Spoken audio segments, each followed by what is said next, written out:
Senior सहाफ़ी और तजियाकार हामिद मीर के मुताबिक ये 24 में 1998 का वाक़या है। ग्वादर एयरपोर्ट से पीआईए का एक फोकर जहाज़ कराची के लिए रवाना हुआ। जहाज़ के फिजा में बुलंद होने के थोड़ी देर बाद 3 मुसाफिरों ने असला निकालकर जहाज़ का रुख नई दिल्ली की तरफ मोड़ने का हुक्म दिया।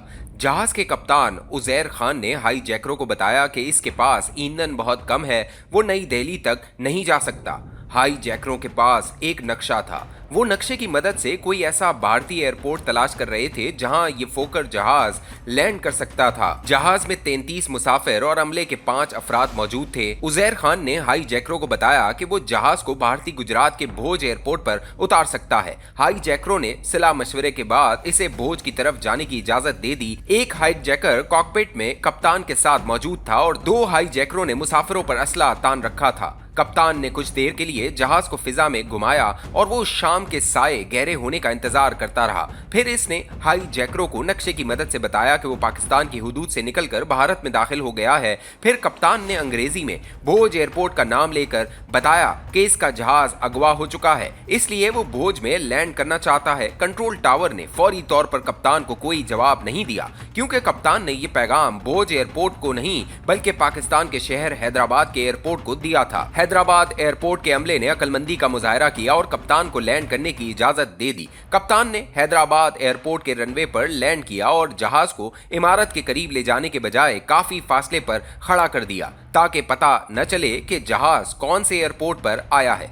रात हो चुकी थी और एयरपोर्ट के अमले ने मरकजी इमारत की रोशनियां बुझा दी ताकि एयरपोर्ट पर कोई तहरीर पढ़कर हाईजैकर्स अंदाजा न लगा सकें कि इनके साथ धोखा हुआ है। एयरपोर्ट के अमले ने फौरी तौर पर पुलिस को इत्तला दी। एसएसपी हैदराबाद अख्तर गुरचानी और एक नौजवान एएसपी उस्मान अनवर एयरपोर्ट पर पहुंच गए। इन दोनों ने फौरी तौर पर हैदराबाद की इंतजामिया को हिदायत की कि शहर की मसाजिद से लाउड स्पीकर पर कोई अजान न दी जाए। कुछ देर के बाद हाई जैकरों ने जहाज के इंजीनियर के जरिए पैगाम भेजा कि वो बाबा जान के आदमी हैं और इंडिया के जी टीवी को इंटरव्यू देने के लिए तैयार हैं। अख्तर गोरचानी और उस्मान अनवर ने फैसला किया कि कराची से कमांडोज के आने का इंतजार न किया जाए बल्कि खुद ही कोई हिकमत अमली तरतीब दी जाए। अख्तर गोरचानी ने सिविलियन ड्रेस पहन लिया और वो भोज एयरपोर्ट के मैनेजर मनोज कुमार जबकि उस्मान अनवर असिस्टेंट मैनेजर रामचंद्र बन गए। गर्मी बहुत ज्यादा थी। हाई जैकरों ने पानी मांगा तो ये दोनों पुलिस अफसर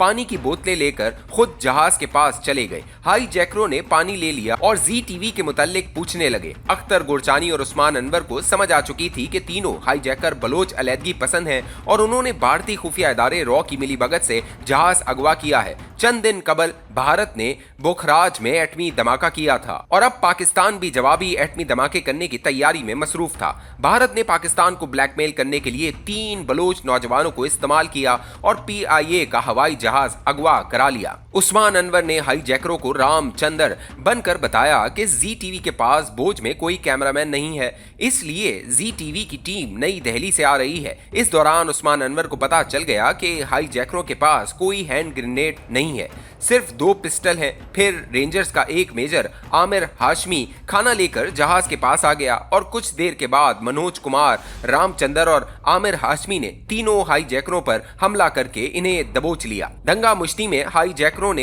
एक फायर किया जो इनके अपने साथी को लग गया। उस्मान अनवर जख्मी हो गए, लेकिन इस दौरान मजीद कुमक आ गई और तीनों हाई जैकर गिरफ्तार हो गए। ये ऑपरेशन मुकम्मल हुआ तो एक एयर होस्टेस ने शोर मचा दिया कि इसे पाकिस्तान वापस भेजा जाए। जब इसे बताया गया कि घबराओ नहीं, तुम पाकिस्तान में ही हो, तो वो खुशी से रोने लगी। इन हाई जैकरों का सरगना शह सवार बलोच था। इसके 2 साथी साबिर बलोच और शब्बीर रिंद बीएसओ से ताल्लुक रखते थे। इन तीनों ने ग्वादर एयरपोर्ट पर एएसएफ के एक एहलकार की मिलीभगत से असला जहाज में स्मगल किया और तीनों जाली नामों से जहाज में सफर कर रहे थे। 28 मई 1998 को पाकिस्तान एटमी ताकत बन गया। इन तीनों को 28 मई 2015 को फांसी दे दी गई। अख्तर गोरचानी बाद में इंटेलिजेंस ब्यूरो के सरबराह बने और रिटायरमेंट के बाद सियासत में आ गए। उस्मान अनवर आजकल आईजी पंजाब हैं। बलोच अलहदगी पसंदों ने 1998 में हवाई जहाज अगवा किया, लेकिन अपने मकासद हासिल न कर सके। मार्च 2025 में उन्होंने कोयटा से पेशावर जाने वाली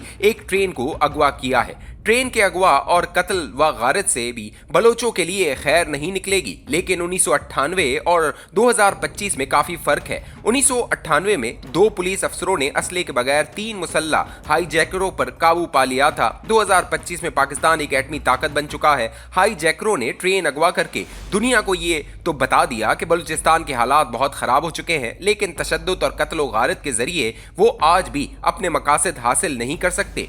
ट्रेन हाईजैक करने वालों पर काबू पाने के लिए रियासती इदारों ने काफी जानी नुकसान उठाया। इस हौलनाक वाक़े ने हमें वजीर दाखिला मोहसिन नकवी का वो बयान याद दिलाया है, बलोच दहशतगर्द एक SHO की मार है। इनसे गुजारिश है कि विफाकी काबीना और पार्लियामेंट में मौजूद बलोचों से ऑफ द रिकॉर्ड पूछ लें कि बलूचिस्तान के हालात क्या हैं। बलूचिस्तान में पहली दफा ट्रेन पर फायरिंग नहीं हुई। ट्रेनों पर हमले नवाब नवरोज जरकजई की गिरफ्तारी और जेल में मौत के बाद शुरू हुए। अकबर बुगटी की 2006 में शहादत के बाद ट्रेनों पर हमलों में मजीद शिद्दत आई और ये सिलसिला आज तक जारी है। आज बलूचिस्तान में वैसे ही हालात हैं जो 1973 में थे। 1973 में विफाकी वजीर दाखिला खान अब्दुल कयूम खान ने इराकी सफारत खाने से असला बरामद किया और बलूचिस्तान में और नैब की मुंतखब हुकूमत को मुल्क के खिलाफ साजिश का इल्जाम लगाकर बरतरफ करा दिया। अकबर बुगटी को गवर्नर बनाकर फौजी ऑपरेशन शुरू किया गया और सुप्रीम कोर्ट के जरिए नैब पर पाबंदी लगा दी गई। पीपल्स पार्टी ने जाम गुलाम कादिर के साथ मिलकर सूबे में हुकूमत बनाई। सितम जरीफी देखिए कि ना तो नैब पर पाबंदी लगवाने वाले जुल्फिकार अली भुट्टो पर किसी ने रहम किया और ना इनका साथ देने वाले अकबर बुगटी को किसी जर्नैल ने कबूल किया। जाम गुलाम कादिर जनरल जिया की मदद से बलूचिस्तान के वजीर आला बन गए। इनके बरखुरदार जाम यूसुफ जनरल मुशर्रफ की मदद से वजीर आला बने और इनके पोते जाम कमाल को जनरल बाजवा ने वजीर आला बनवाया। आज फिर बलूचिस्तान पर पीपल्स पार्टी की हुकूमत है और हालात आपके सामने हैं। बलूचिस्तान में भारत की साजिशों से किसी को इनकार नहीं, लेकिन क्या गिरगिट की तरह अपने सियासी रंग बदलने वाले सियासतदान बलूचिस्तान के हालात सुधार पाएंगे?